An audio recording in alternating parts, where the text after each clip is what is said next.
Hace algunos meses hicimos este trabajo y vamos a hacer alguna actualización porque a raíz del expediente que ya presentó el 31 de julio el Ministerio Público contra la diputada Rosa Amalia Pilarte, pues ya se conocen muchos más detalles. Saben ustedes que ellos están, el esposo, el hijo y una cantidad de personas están acusados de lavados de activos de dinero proveniente del narcotráfico.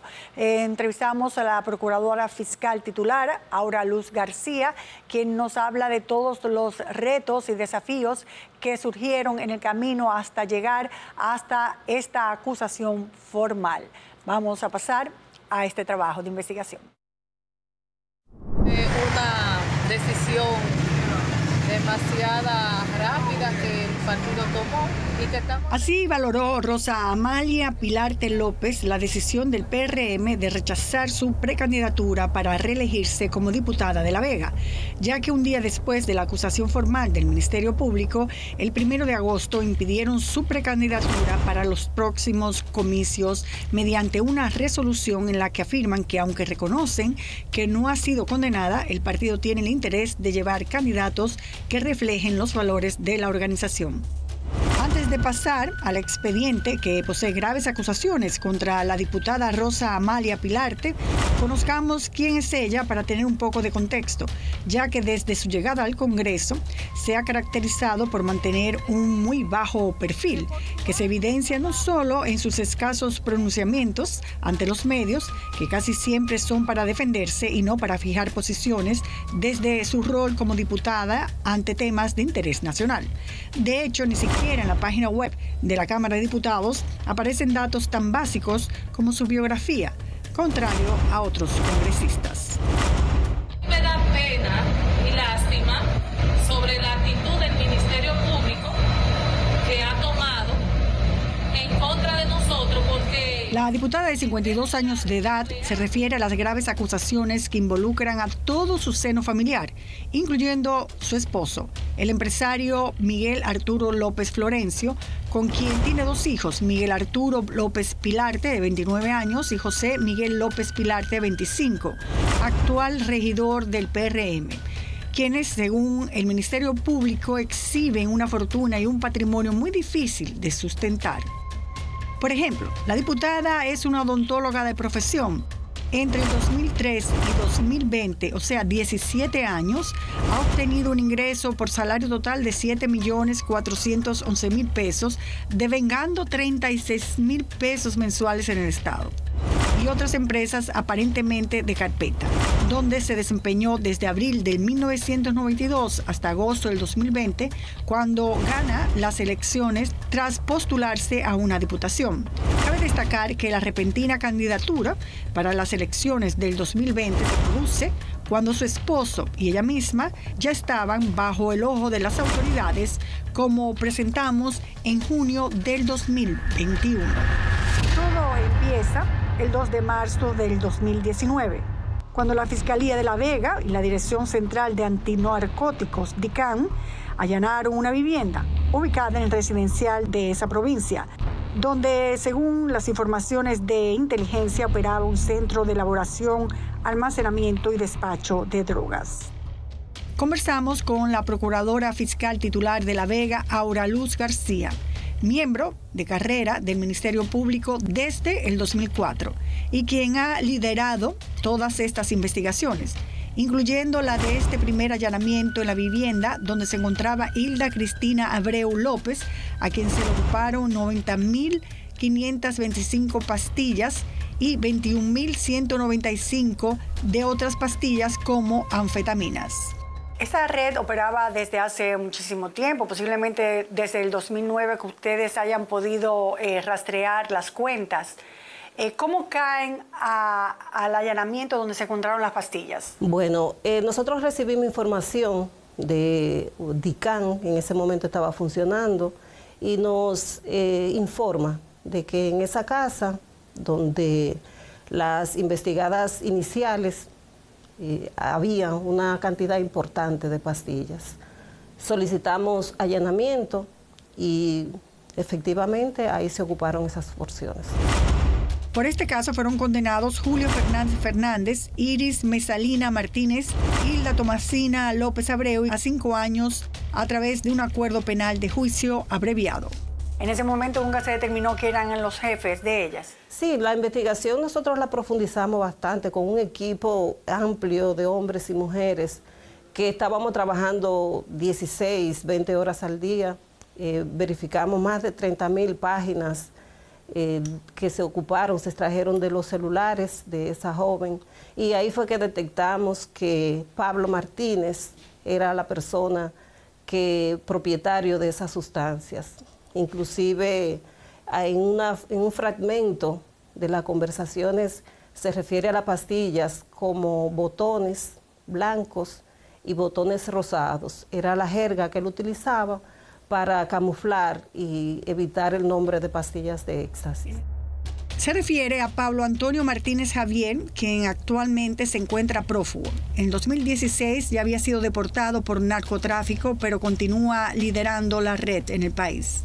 Esa persona resultó investigada en el caso que también fue apresado Ernesto Quirino Paulino Castillo.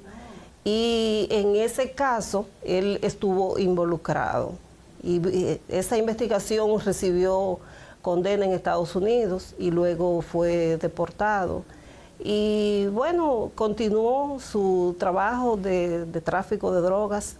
En ese caso en particular también, después que explotó el caso Gavilán, identificamos que él fue uno de los beneficiarios del retiro de ficha, porque en este año, en el mes de abril, pudimos identificar que sacó un certificado de buena conducta o de no antecedentes penales. Entonces, eso permea mucho, el narcotráfico permea mucho en todas las instituciones. Según las investigaciones de ustedes, ¿este es el jefe capo o es Mickey López?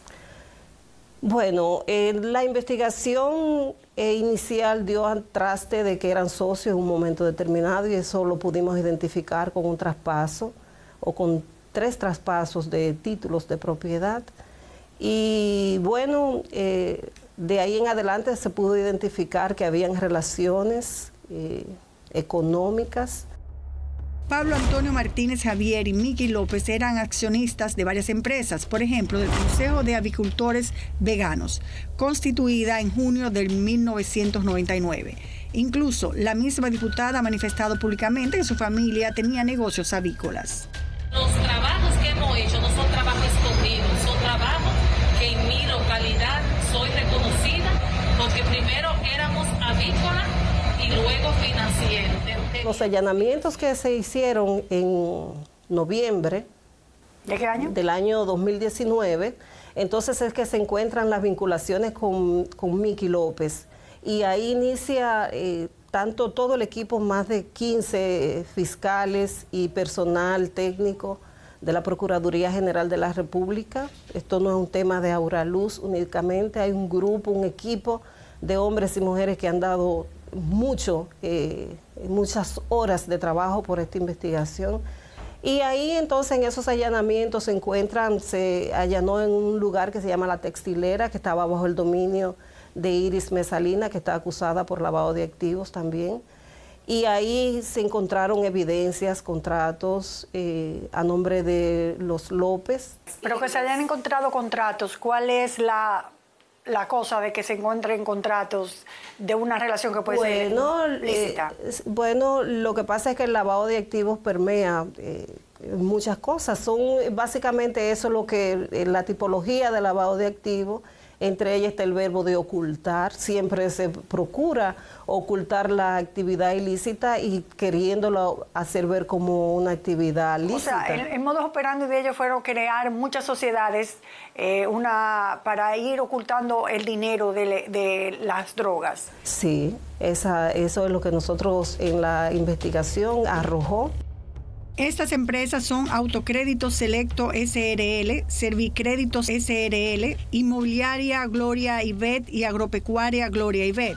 Todas fantasmas, pues no tienen domicilios físicos reales y manejan sumas millonarias según la investigación de la Fiscalía. Y en este caso, Miki López y su esposa, la actual diputada, ¿son cabecillas o solo son partes de ese...? Son parte del engranaje, de la... O sea, que hay personas más arriba de ellos. Puede ser que tanto Miki López, con el movimiento económico que se pudo identificar, es el que lidera la estructura, según la investigación que ha realizado el Ministerio Público. O sea, que ese es el capo principal. Sí.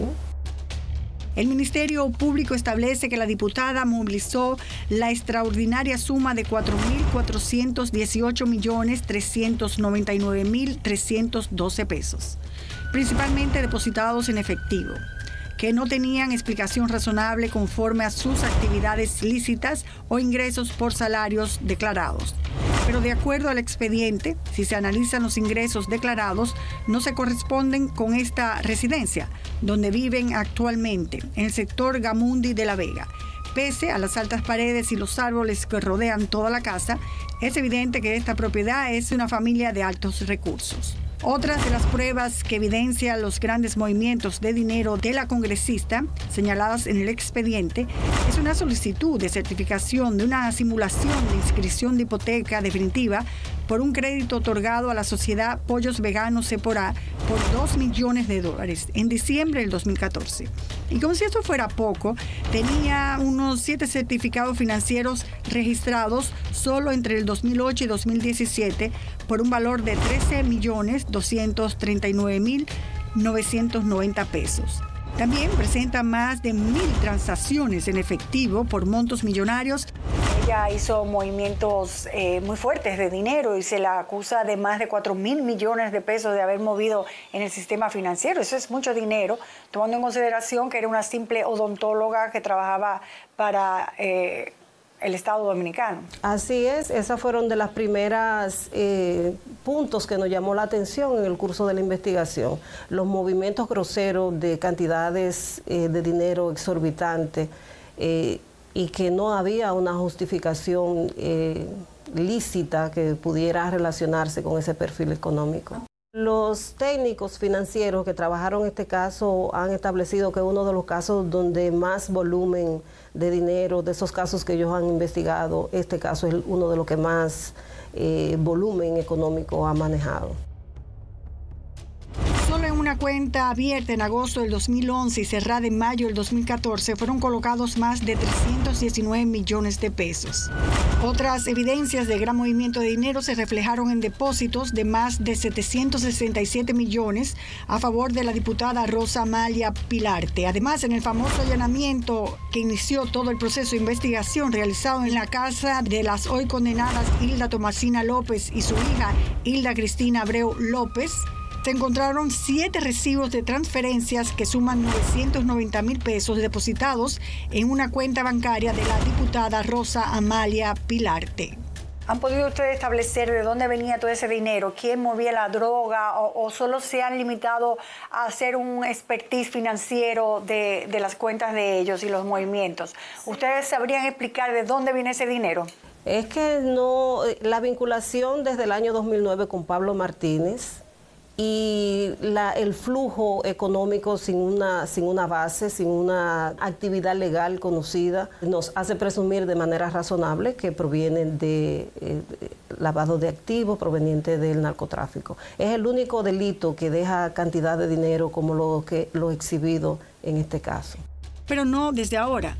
En 2021 ya habíamos presentado los lujosos bienes de la familia López Pilarte.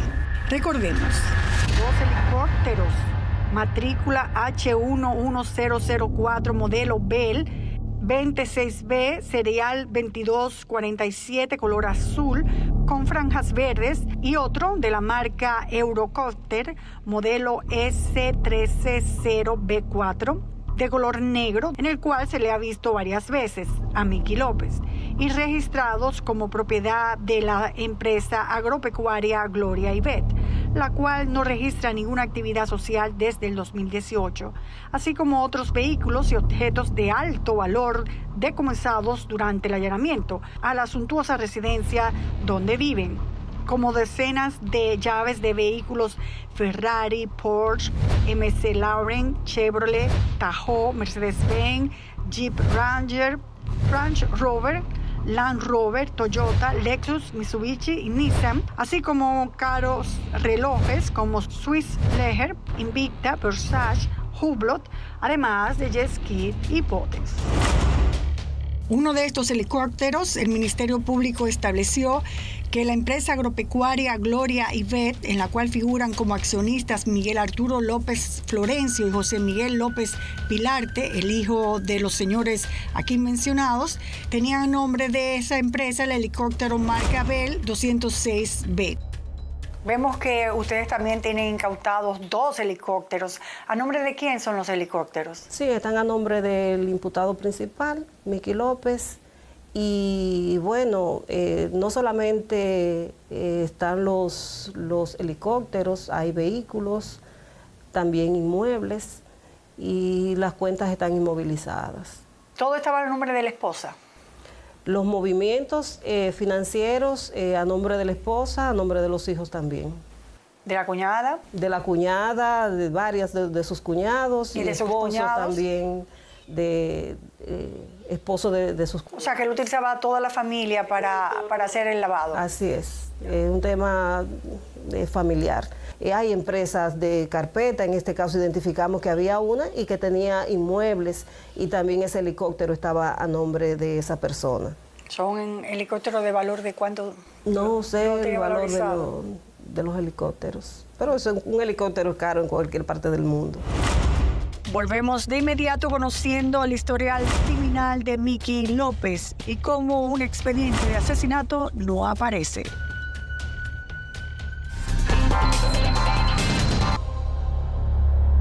De acuerdo al Ministerio Público, utilizaba la tradicional práctica de usar a familiares como testaferros, incluyendo a la acusada Francia Pilarte, hermana de la diputada, quien facilitó el ocultamiento de vehículos, como una Range Rover ocupada bajo allanamiento en junio del 2020 en la casa de la diputada. Sin embargo, según Impuestos Internos, la legisladora solo había registrado su nombre, una Jipeta Mercedes-Benz valorada en más de 10 millones de pesos y un Chevrolet Tahoe cuyo valor supera los 4 millones de pesos. En ese sentido, se compraron múltiples inmuebles a partir del 2005 que posteriormente, en una simulación típica de lavado de activos, fueron transferidos a Inversiones Inmobiliarias Cutupú SRL, donde uno de los accionistas mayoritarios era Manuel Antonio Hinoa Valdés, cuñado de la diputada. Dentro de las transacciones, por ejemplo, vendió unos 10 terrenos y dichas transacciones contaban con la firma de Hinoa Valdés. Sin embargo, esta afirmó que no sabía de esas operaciones y ni siquiera conocía la ubicación de la compañía. Si ustedes pueden verificar, las nóminas de las empresas no tienen personal. Esa es otra de las características. Son empresas que no pagan impuestos, que las direcciones no son direcciones que pertenecen a esas empresas o pertenecen a otras empresas. No es proporcional. El pago de los impuestos, según la profundidad de la investigación, no es proporcional al movimiento de dinero que se han verificado en las cuentas. Pero ustedes no han logrado saber ese dinero de dónde viene, quién vende la droga, quién la entra y quién le da el dinero a esta gente para que haga la distribución financiera. La ilegalidad no se hace visible a la luz del sol, sino más bien es escondido, pero hay algo que no se puede esconder y es la cantidades de lujos y dinero y vehículos que exhibían. Definitivamente estamos solo con la puntita del iceberg porque ese dinero que se lavaba venía de drogas que entran al país y no sabemos quién las entraba y cómo se distribuían. Bueno, las pastillas sí sabemos que provenían de Holanda. Bueno, pero esa fue una pastilla de primer allanamiento del 2019. Sí, sí. Pero yo me imagino que del 2019 para la fecha hubo muchas otras partidas de dinero. Sí, pero nosotros a partir de este caso es que pudimos llegar hasta donde estábamos. ¿Esas pastillas venían de Holanda? Venían de Holanda, esas fueron declaraciones que dio la joven que está condenada por este hecho. Para entender mejor, el caso de la diputada está fuera del de Miki López, su esposo, por una cuestión de jurisdicción privilegiada. Así es. Si no estuviera dentro del expediente. Estuviera en este proceso, pero como ella alcanzó una diputación, entonces le corresponde la jurisdicción privilegiada. Justo 6 días antes de obtener esta jurisdicción privilegiada, el 29 de junio del 2020, su casa fue allanada, resultando detenidos su esposo Mickey López y sus 2 hijos, José Miguel López Pilarte y Miguel Arturo López Pilarte, en plena campaña electoral, lo que provoca reacciones de dirigentes PRMistas que atribuían estas acciones a persecución política. Tiene un matiz político. Póngase usted que si hiciese algo o no. Ahora, ¿por qué un día, faltando 6 días para las elecciones? Sin embargo, señores, esto no impidió que fuera la segunda candidata a diputada más votada en la circunscripción 1 de La Vega, con 15.703 votos. Definitivamente una mujer con mucha suerte, pues ganó sin pegar un afiche y con el tiempo en su contra, ya que, como habíamos mencionado, fue inscrita su boleta de manera administrativa, ocupando a última hora el lugar de otro aspirante escogido en noviembre del 2019 en el marco de una alianza entre los partidos Dominicanos por el Cambio y el PRM. La gente decía no, que yo había vendido mi candidatura, que yo me había retirado, porque me retiré de la política y de inmediatamente vi que me sacaron. Eso me desmoralizó y yo me retiré por completo.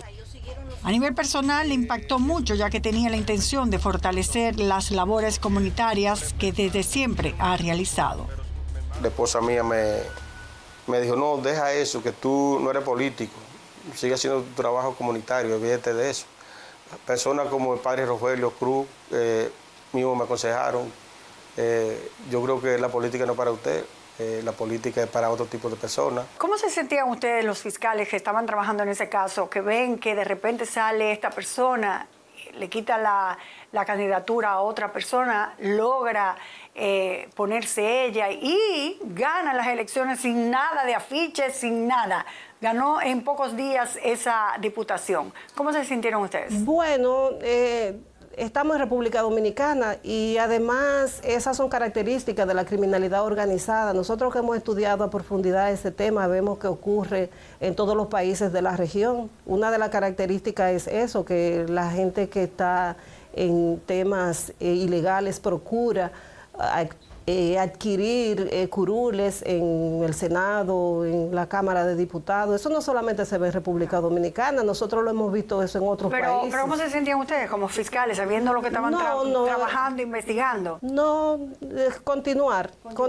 Nosotros no tenemos miedo porque vamos con la verdad siempre y con los elementos de pruebas que son los que sustentan cualquier actuación del Ministerio Público. A pesar de esto, lograr la formal acusación contra la diputada el 31 de julio de este año fue toda una odisea. Con la Superintendencia de Bancos, al inicio de la investigación, a principio mayo, junio 2020, tuvimos mucha dificultad para la entrega de los reportes de los bancos.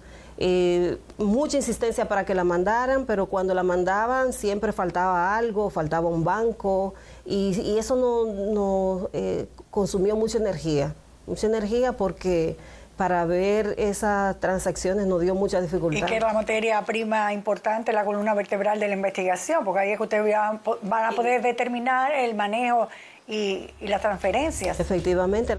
Además del dinero, contaba con la dicha de que el sistema judicial de esa provincia fue muy benevolente al aplazar el proceso en numerosas ocasiones y sin justificaciones. Incluso en junio del 2021, el Ministerio Público de La Vega solicita a la Suprema Corte de Justicia la declinatoria sobre el caso y trasladarlo a otra jurisdicción donde se le haga mucho más difícil comprar a jueces. Quisieron que este caso no se conociera aquí, sino que fuera trasladado a la capital por una serie de inconvenientes. ¿Cuáles eran esos inconvenientes? Tenemos ya muchos años en esto y mientras más alto es el perfil del imputado, más difícil se hacen los trámites de la investigación. En este caso encontramos algunos. Lo primero es que la juez, después que decidió de la medida de coerción, rechazó la tramitación de caso complejo, se inhibe, es decir, que ya yo no tenía juez para hacer las solicitudes. La Corte acogió esa inhibición y designa un segundo juez, que también se inhibió. Todo eso es en el transcurso de los 3 meses que nosotros tenemos para la investigación. Recurrimos esa decisión, también un juez de la Corte se inhibió, pero el detonante para nosotros solicitar la declinatoria por seguridad jurídica, que fue rechazada en la Suprema Corte de Justicia, es que el juez decidió la extinción de la acción penal de las empresas que en ese momento no se había solicitado ni siquiera medida de coerción ni estaban imputadas en el proceso. Para nosotros, cuando recibimos esa notificación de extinción de la acción, fue como un balde de agua fría, porque procesalmente nosotros no entendíamos lo que estaba ocurriendo, porque antes de la extinción tiene que mediar una intimación al Ministerio Público para que decida si va a presentar acusación o no, y eso no ocurrió. En ese sentido, en ese obstáculo y la suma de todos los demás fue que nos motivó al equipo que ha trabajado este caso, llevarlo ante la Suprema para que decida otra jurisdicción. Cuando se inhiben esos jueces, ¿cuál es la justificación? La primera juez que se inhibió, en su motivación lo que establece es que el esposo de ella estudió conjuntamente con la diputada y eso fue una causal para ella inhibirse. Pero estamos hablando que es la misma juez que estaba apta para conocer la medida de coerción. ¿Cuál es el historial de Miki López, por ejemplo? Y aquí se dice que es una persona que tiene antecedentes, inclusive que mató a una persona. Hemos buscado en los registros de la Fiscalía, sin embargo no hay expediente que nosotros pudiéramos contrastar. ¿Pero es seguro que mató a una persona? Sí, hay personas que lo afirman. Dice que fue en el parque, en el término de una venta de hot dog o chimichurri, algo similar. Es lo que ¿En qué año fue eso? No tengo exacto, yo no estaba en esta jurisdicción. O sea, quiere decir que hubo una muerte y se borraron todos los expedientes. Bueno, yo ¿Él estuvo preso? Estuvo detenido, pero no en la Fiscalía no hay registro de... ¿Eso es grave?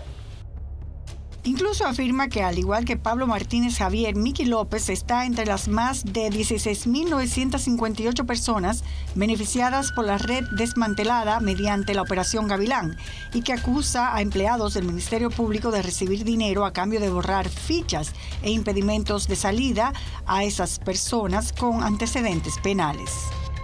¿Ha tenido miedo? No. Yo pienso que ninguna autoridad encargada de hacer cumplir la ley puede tener miedo. El día que yo sienta miedo, renuncio. ¿Ha sido amenazada? He sido amenazada. En este caso en particular he recibido información de que se va a hacer daño a mi familia. Sin embargo, nosotros no podemos dejar de hacer lo que nos corresponda. Es igual que decir a un bombero que le tiene miedo al fuego. Eso no puede ser. Está en un proceso todavía difícil de que usted se encuentra en estado de guerra, porque se encuentra con muchos enemigos alrededor, de periodistas pagados, abogados, jueces. Se ve en una franca desequilibrio. Desequilibrio, pero nosotros, como le dije al principio, no tenemos miedo. Sabemos que es el rol del Ministerio Público y hasta el último día que estemos asumiendo este rol vamos a obrar así. Lo único que necesita el Ministerio Público es una causa probable y en este caso la tenemos y los elementos de prueba que en este caso lo tenemos. El expediente posee unas 137 pruebas documentadas y 15 testimoniales. Ante todos estos elementos que hemos mostrado, el Ministerio Público solicita admitir la acusación contra la diputada Rosa Amalia Pilarte por violación a la ley de lavado de activos y que se le imponga como medida de coerción presentación periódica, el pago de una garantía de 100 millones de pesos e impedimento de salida. ¿Cuánto espera seguir en este proceso? Bueno, los vamos a llevar hasta las últimas consecuencias. No es que no le quepa la menor duda a nadie. Nosotros, el Ministerio Público, va a hacer la parte que le corresponde, como de hecho ya lo ha realizado. La gran cuestionante es si en esta etapa del proceso surgirán los mismos inconvenientes que se registraron en 2 años de investigación y cuál decisión tomaría el Tribunal Superior Electoral respecto a la apelación presentada por la diputada Pilarte ante la decisión del PRM de rechazar la inscripción de su candidatura. Pero sobre todo, en caso de que el tribunal emita un fallo que ordene al partido oficialista revocar su decisión y aceptar la candidatura, ¿cuál sería la decisión que tomarían los votantes de La Vega, que son quienes con su voto pudieron evitar que personas supuestamente vinculadas al crimen organizado secuestren puestos electivos para buscar inmunidad y no para defender los intereses de la comunidad que representan? Este caso, que no ha sido bautizado ni como calamar o pulpo, podría muy bien ser llamado la tortuga, no solo por la lentitud del proceso ante los obstáculos que se presentaron en las investigaciones, sino por el gran caparazón de protección que ha tenido y tendrá para poder ser llevado a la justicia.